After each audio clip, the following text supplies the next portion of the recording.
अस्सलाम वालेकुम बच्चों, कैसे हैं आप सब। तो आज का हमारा टॉपिक है ionisation energy. In simple word we can say that कि आयनाइजेशन एनर्जी क्या होती है। आयनाइजेशन एनर्जी ये होती है कि एटम से, वैलेंस शेल से इलेक्ट्रॉन को रिमूव करना, उसके लिए जितनी भी एनर्जी यूज होगी उसको हम क्या कहेंगे, आयनाइजेशन एनर्जी कहेंगे।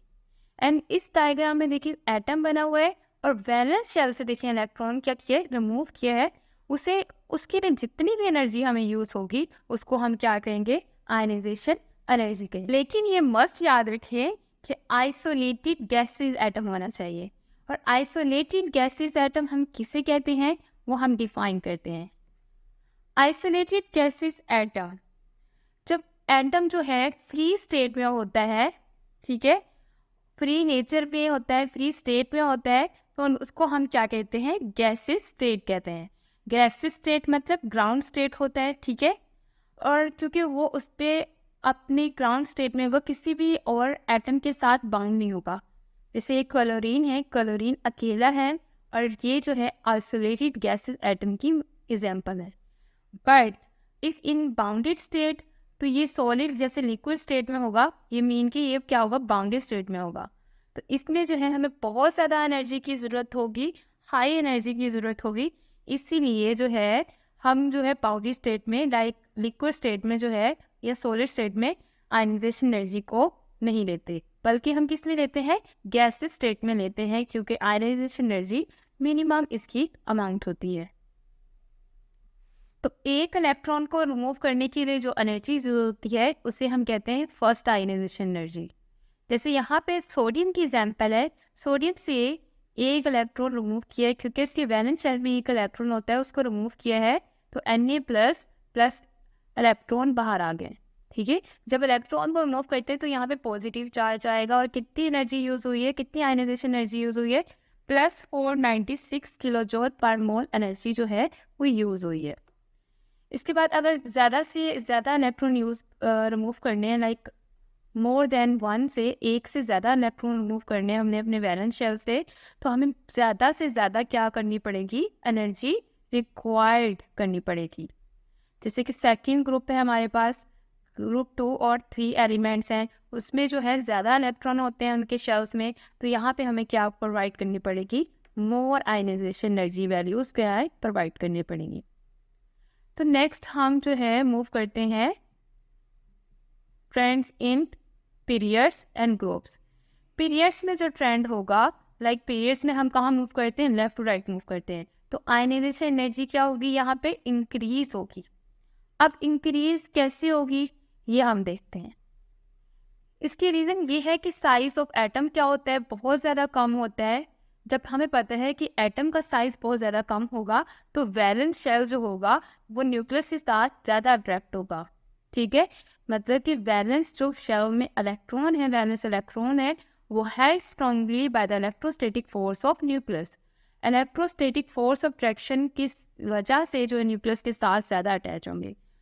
और इलेक्ट्रोस्टैटिक फोर्स ऑफ अट्रैक्शन किसे कहते हैं, इलेक्ट्रोस्टैटिक में रिपल्सिव और अट्रैक्टिव फोर्स आती है जो चार्ज पार्टिकल्स की वजह से पैदा होती है, ठीक है। जैसे चार्ज पार्टिकल, हमारे चार्ज पार्टिकल कौन कौन से आ गए, पॉजिटिव और नेगेटिव चार्ज पार्टिकल की वजह से जो पैदा होती है उसको हम क्या कहते हैं, इलेक्ट्रोस्टैटिक फोर्स ऑफ अट्रैक्शन कहते हैं, ठीक है।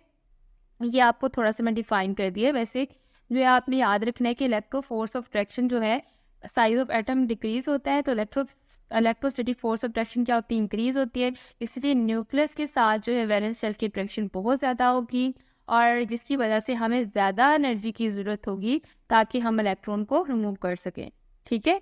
जैसे कि यहाँ पे अब देखें 520 एनर्जी है, देखिए सेकंड पीरियड के एलिमेंट्स हैं, यहाँ पे देखिए एनर्जी क्या हो रही है, हाई हो रही है, 520 है, देखिए मूव कर रहे हैं। नेक्स्ट 899, 801, एनर्जी क्या हो रही है, ज़्यादा हो रही है, क्योंकि यहाँ पे साइज क्या हो रहा है, डिक्रीज हो रहा है।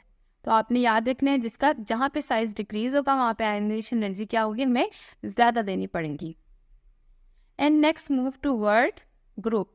तो हम देखते हैं ग्रुप में इसका ट्रेंड क्या है।